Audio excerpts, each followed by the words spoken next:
in this very charged, politicized, conflictual sometimes environment, you publish a book, The End of Race Politics: Arguments for a Colorblind America.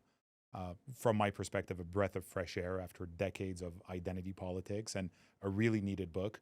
But you published this book, which, on some level, the argument is very simple and should not be that controversial.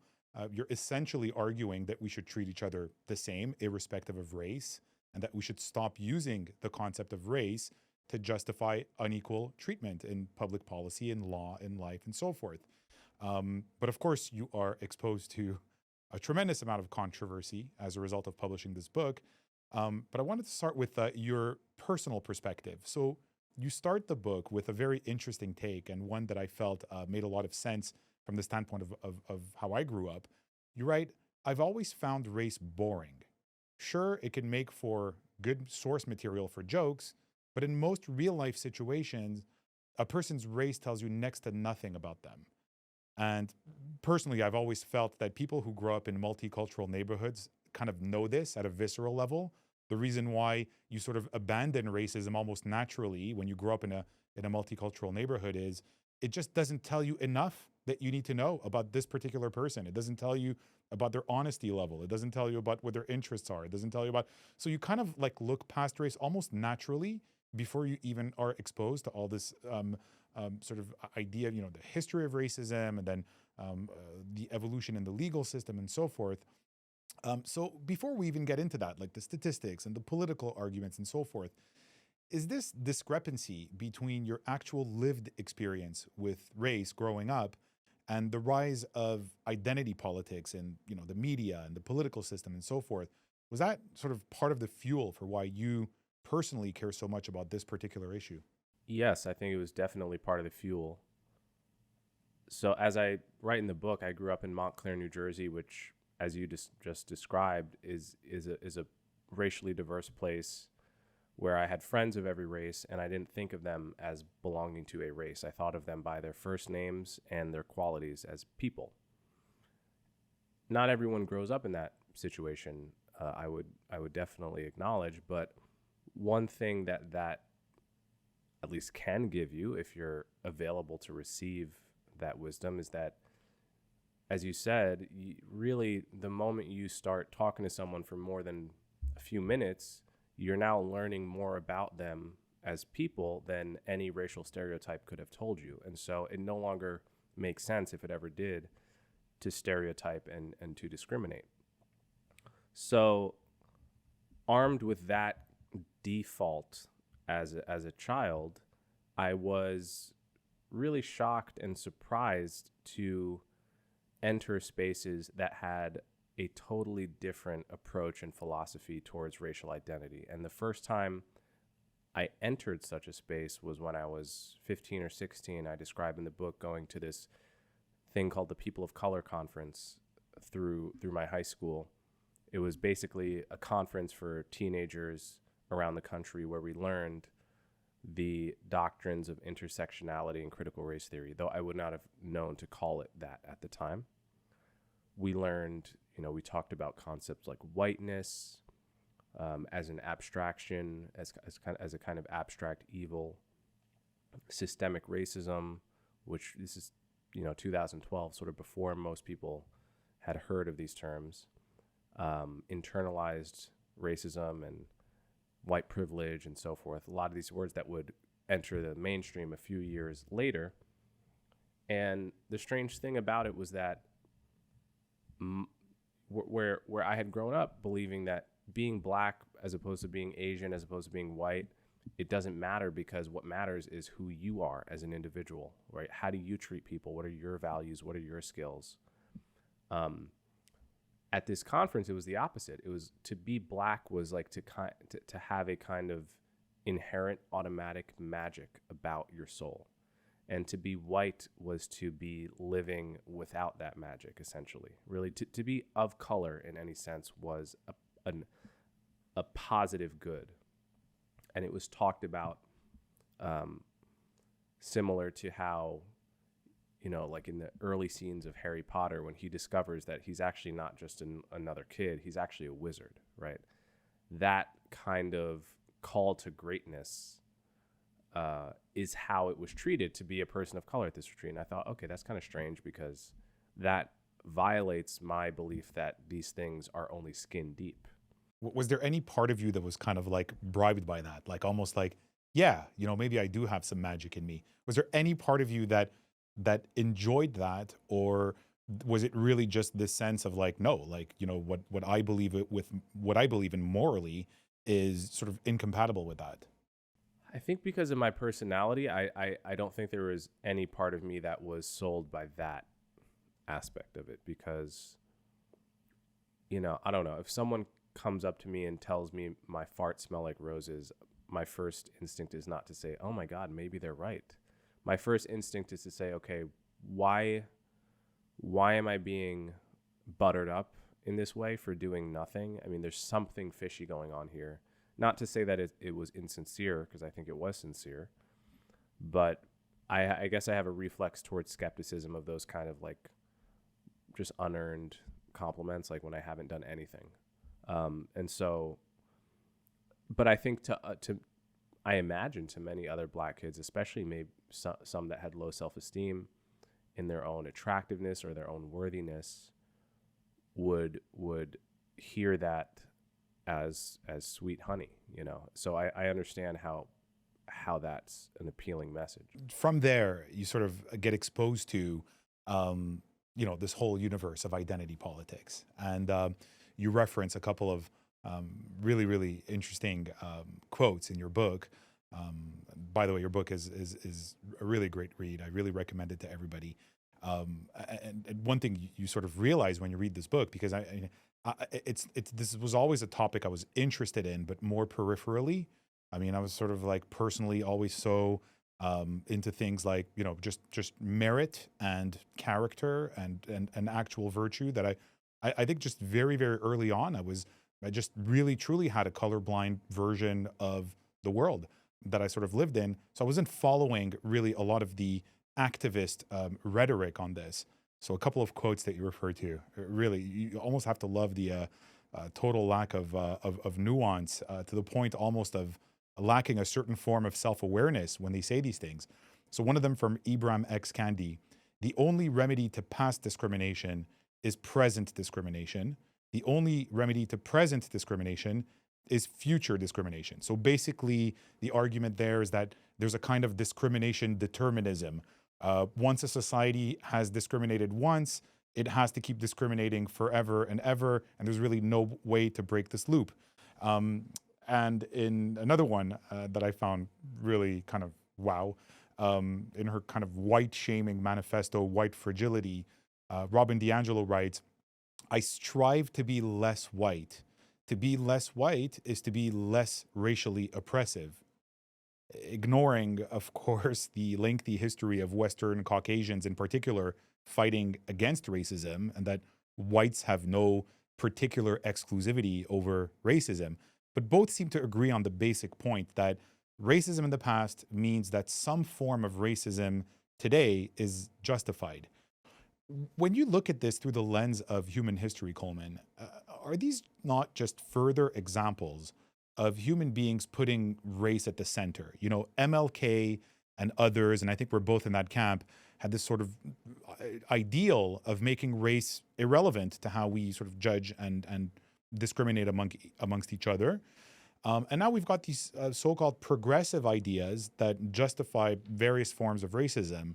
But in reality, is this not actually just a regression to the mean of human beings putting race at the center of their perceptions and sort of tying their politics to that?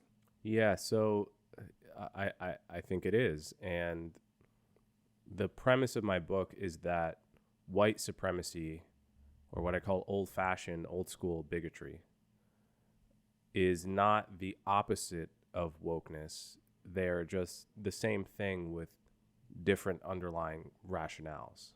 So old-school bigotry is, I don't want a black man marrying my daughter because they're all no good for this reason and this, that, and the third. wokeness is essentially the same thing with the polarity reversed, in terms of whiteness is inherently evil, blackness or of colorness is inherently good. It gives you a kind of morally superior innate wisdom to just not be white, to not have grown up in the world of whiteness. And so it creates a hierarchy of people along a different metric and for different reasons, but it still creates a racial hierarchy. And that's why someone like Robin DiAngelo can say, I strive to be less white, and white is inherently a negatively coded word, right? She means being less ignorant and so forth. So in the book, I call it neo-racism rather than wokeness or racial justice ideology or critical race theory. I call it neo-racism to really underscore the fact that this is just a new flavor of racism that that presents as a acceptable ideology only because we've sort of failed to recognize that it's the racism of the day. I mean, the biggest, it's very easy to see that white supremacy was racist from our modern vantage point, but at the time, a lot people just breathed it in, and it wasn't clear to many people that it was morally wrong. And the same thing has happened to a generation of people, at least in politically progressive spaces, that you can breathe in that this whiteness is evil thing and just not realize that it's bigotry because we haven't developed the antibodies on the left towards this ideology to a sufficient degree. Yeah, and one of the things you also write about in the book is, when we look at old style bigotry and then the very necessary fight to combat it and to instaure, equal rights and non-discrimination and civil rights and so forth, I don't think anybody is arguing that was not a necessary battle. But along with that battle was also the idea, it's almost like a tension between two ways of looking at it. One way of looking at it is, we've got to still keep race as central and just sort of discriminate in the opposite. And then you've got the other view, which you do a very good job calling out. And then there's this other view also that's supposed to sort of bring forward the idea that we're all the same, that race doesn't exist. And so that we have to be sort of colorblind in a sense of being racially blind, like completely not noticing the race of other people. I just had Steven Pinker on the podcast a couple months ago, and he wrote about a similar idea in The Blank Slate, which is the notion that, everybody's the same. Everybody's born exactly the same, and the only differences between us are the differences that society sort of paints on us. So you also point out that we don't have to pretend that we're all 100% the same to justify equal treatment, that we can notice differences between us. We could even have preferences of different types, but this doesn't have to compromise equal treatment or, judging individuals by their race rather than their merits. If we can sort of zone in and be a little bit more precise, where is it exactly from your perspective that distinguishing based on race becomes a problem and a step back towards the nasty racism of the past, this sort of old style bigotry that, still exists today? Just to put a point on one thing, the version of colorblind I advocate in the book is it allows for you to notice race, right? Like there's no reason to be naive. I can tell that you're not a Chinese woman in front of me right now, and you can tell that I'm not.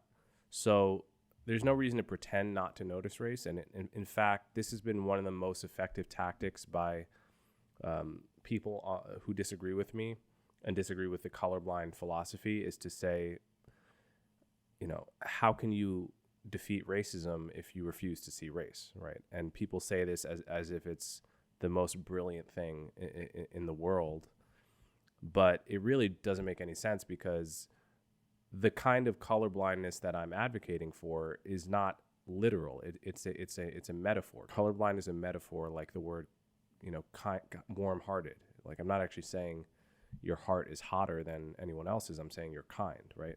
So colorblind is a metaphor for the idea of trying your very best to treat people without regard to race.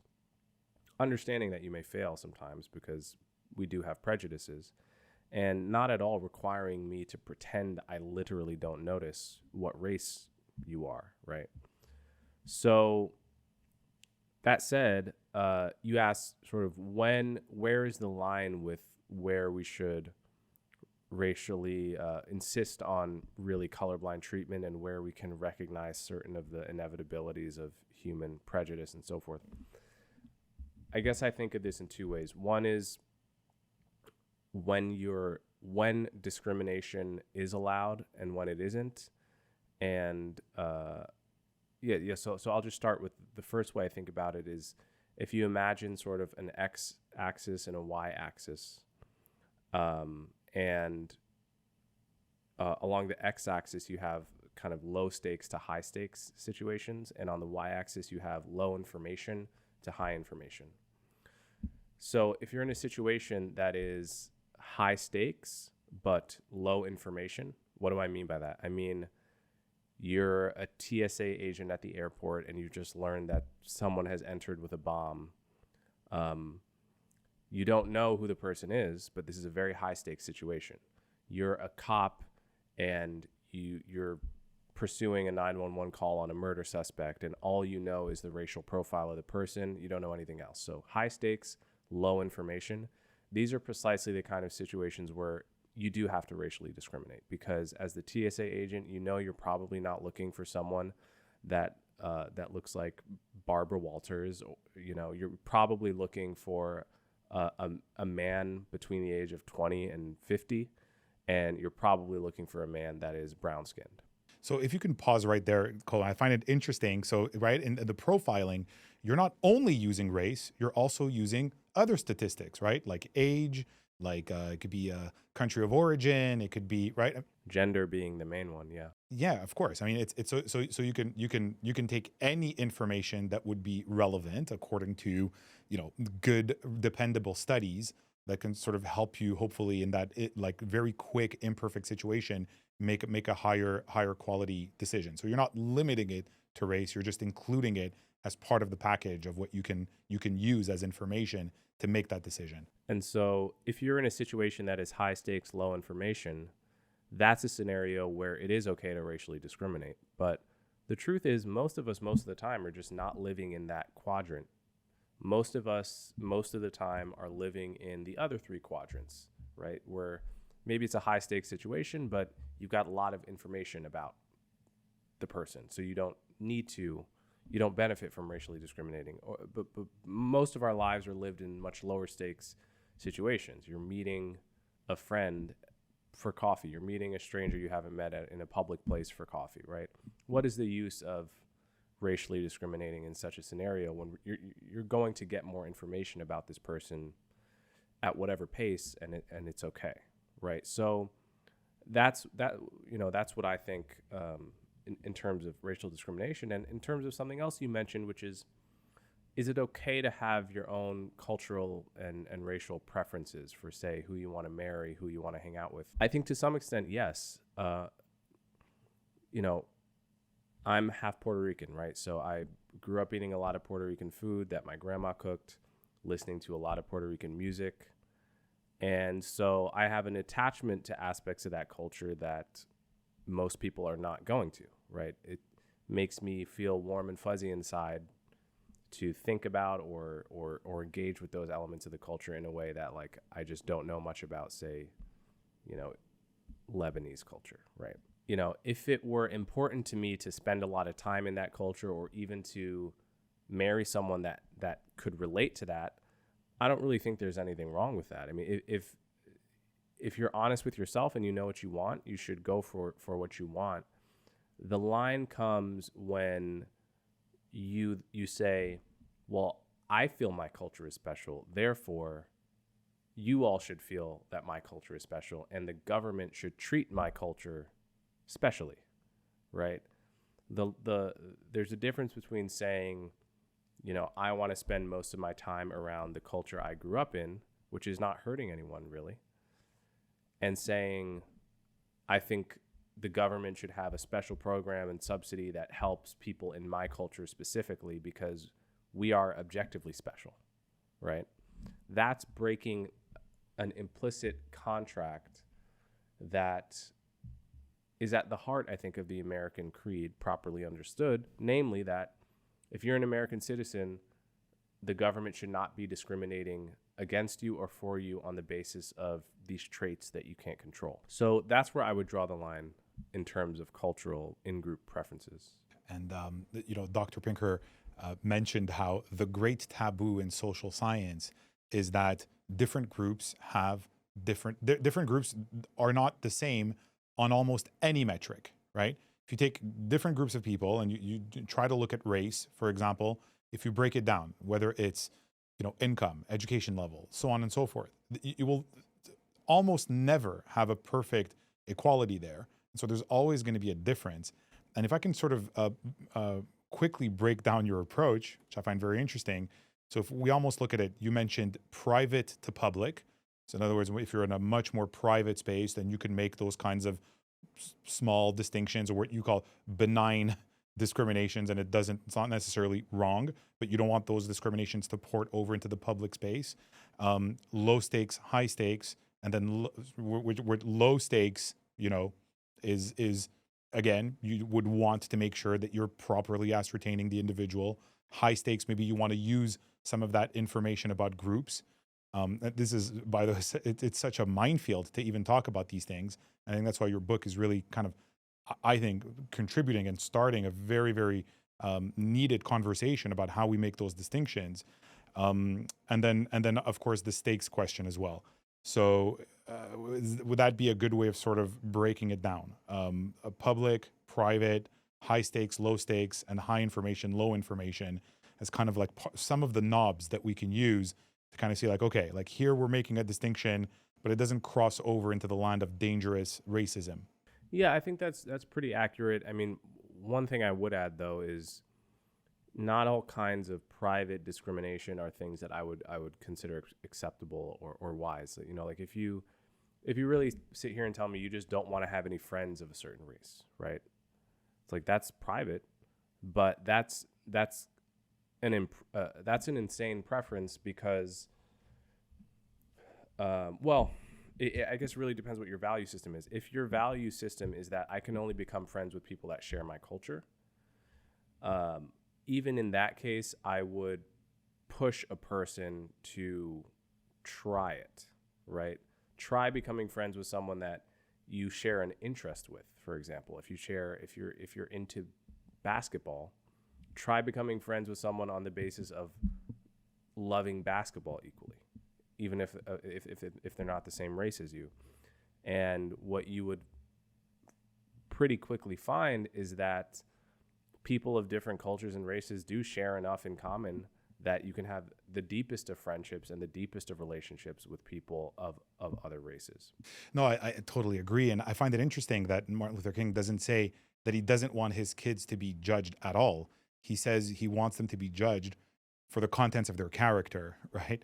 Good or bad. I mean, he's kind of implying that they could be judged negatively if their character doesn't measure up.